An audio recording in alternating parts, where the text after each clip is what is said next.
দক্ষিণ আমেরিকার একদম দক্ষিণ প্রান্তে, যেখানে আন্দিজ পর্বতমালা এসে মিশেছে আটলান্টিক মহাসাগরের সঙ্গে, সেখানেই দাঁড়িয়ে আছে এক আশ্চর্য দেশ, আর্জেন্টিনা। পৃথিবীর অষ্টম বৃহত্তম এই দেশটির পরিচয় শুধু তার আয়তনেই নয়, বরং তার ইতিহাস, প্রকৃতি আর মানুষের আবেগে। এটি এমন এক দেশ যেখানে বিশ্বসেরা ফুটবলাররা জন্ম নেয়, কিন্তু একই সঙ্গে ইতিহাসের অন্যতম বড় অর্থনৈতিক সংকটও বারবার ফিরে আসে। প্রেক্ষাপটের এই পর্বে আমরা জানব লাতিন আমেরিকার অন্যতম রহস্যময় ও আবেগঘন দেশ আর্জেন্টিনা সম্পর্কে। ভিডিওটি শুরু করার পূর্বে অনুরোধ করব, আপনি যদি এই চ্যানেলে নতুন হয়ে থাকেন তাহলে সাবস্ক্রাইব করে বেল আইকনটি ক্লিক করে রাখুন।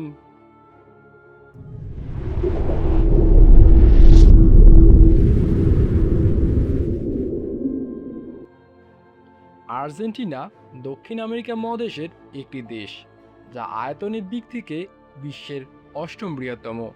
এর পশ্চিমে আন্দিজ পর্বতমালা, পূর্বে আটলান্টিক মহাসাগর, উত্তরে বলিভিয়া ও প্যারাগুয়ে, আর পূর্ব দিকে ব্রাজিল ও উরুগুয়ে অবস্থিত। দেশটি এতটাই লম্বা যে উত্তর প্রান্তে গ্রীষ্মমণ্ডলীয় আর দক্ষিণ প্রান্তে প্রায় অ্যান্টার্কটিকার কাছাকাছি ঠান্ডা। আর্জেন্টিনার রাজধানী বুয়েনোস আয়ার্সকে বলা হয় দক্ষিণ আমেরিকার প্যারিস।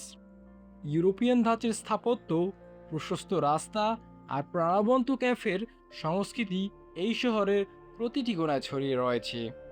এখানকার মানুষের মধ্যে ইতালীয় আর স্প্যানিশ সংস্কৃতির প্রভাব খুবই স্পষ্টভাবে দেখা যায়, কারণ 19 শতকে ইউরোপ থেকে লক্ষ লক্ষ অভিবাসী এখানে এসে বসতি স্থাপন শুরু করে। আর্জেন্টিনায় ফুটবল শুধু একটি খেলা নয়, এটি জাতীয় আবেগ। দিয়াগো ম্যারাডোনা আর লিওনেল মেসির মতো কিংবদন্তি এই দেশ থেকেই উঠে এসেছেন। 2022 সালের বিশ্বকাপ জয় সমগ্র জাতিকে এক করে দিয়েছিল। রাস্তায় নেমে এসেছিলেন লক্ষ লক্ষ মানুষ। আর মজার ব্যাপার হলো, এই মুহূর্তেই সেই আবেগের নতুন এক অধ্যায় লেখা হতে যাচ্ছে। বর্তমানে চলমান 2026 বিশ্বকাপে আর্জেন্টিনা আগামীকাল ফাইনালে মুখোমুখি হবে স্পেনের, যেখানে মেসি বনাম নতুন প্রজন্মের তারকা লামিন ইয়ামালের লড়াই দেখার অপেক্ষায় গোটা বিশ্ব। আর্জেন্টিনার প্রকৃতি এতটাই বৈচিত্র্যময় যে একে বলা হয় এক দেশের মধ্যেই কয়েকটি ভিন্ন জগতের সমাহার।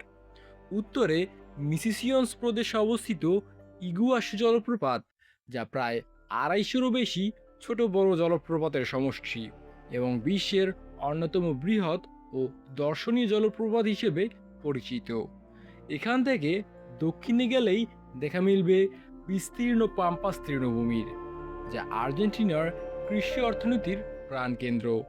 এই সমতল উর্বর ভূমিতেই পালিত হয় লক্ষ লক্ষ গরু আর উৎপাদিত হয় গম, সয়াবিন সহ নানা শস্য। পশ্চিমে আন্দিজ পর্বতমালার কোলে অবস্থিত মেন্দোজা প্রদেশ, যা বিশ্বখ্যাত মালবেক ওয়াইনের জন্মভূমি। উঁচু পর্বত আর শুষ্ক জলবায়ুর এই অঞ্চলে সেচের মাধ্যমে গড়ে উঠেছে বিশাল আঙুর ক্ষেত, যেখান থেকে প্রতি বছর রপ্তানি হয় লাখ লাখ বোতল ওয়াইন। আরও দক্ষিণে গেলে দেখা পাওয়া যাবে প্যাটাগোনিয়া অঞ্চল, এক রুক্ষ, নির্জন অথচ মোহহীন ভূমি, যেখানে রয়েছে পেরিতো মোরেনো হিমবাহ। এই হিমবাহই পৃথিবীর অল্প কয়েকটি হিমবাহের একটি, যা এখনও ধীরে ধীরে বেড়ে চলেছে। আর প্রতিনিয়ত বিশাল বরফখণ্ড ভেঙে পড়ার দৃশ্য দেখতে বিশ্বের নানা প্রান্ত থেকে পর্যটকরা ছুটে আসেন।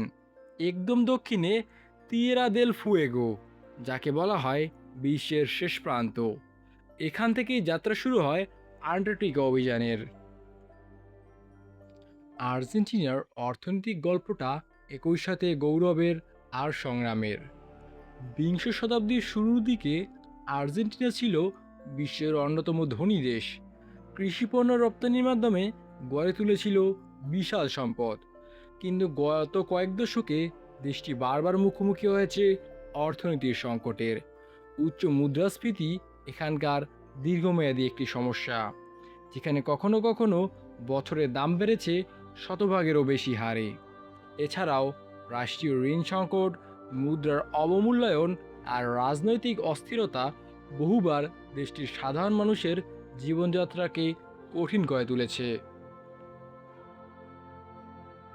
তবুও আর্জেন্টাইনরা এই পরিস্থিতিতে এক অসাধারণ মানিয়ে নেওয়ার ক্ষমতা দেখিয়েছেন। সংকটের মধ্যেও তারা তাদের সংস্কৃতি, উৎসব আর আনন্দকে ছেড়ে দেননি। স্থানীয়ভাবে একটি কথা প্রচলিত আছে, আমরা কাঁদি কিন্তু নাচও থামাই না। এই মানসিকতাই আর্জেন্টিনার মানুষদের আলাদা করে তোলে, যেখানে অর্থনৈতিক অনিশ্চয়তার মধ্যেও জীবনের প্রতি ভালোবাসা আর সৃজনশীলতা কখনো কমেনি। আন্দিজ পর্বত থেকে আটলান্টিক মহাসাগর পর্যন্ত বিস্তৃত এই দেশটির ইতিহাস, সংস্কৃতি আর আবেগের এক অসাধারণ মিশ্রণ। আশা করি আজকের এই পর্ব থেকে আর্জেন্টিনা সম্পর্কে নতুন কিছু জানতে পেরেছেন। ভিডিওটি ভালো লাগলে লাইক দিতে ভুলবেন না এবং কমেন্টে জানান পরবর্তী পর্বে আপনি কোন দেশ সম্পর্কে জানতে ইচ্ছুক। ধন্যবাদ।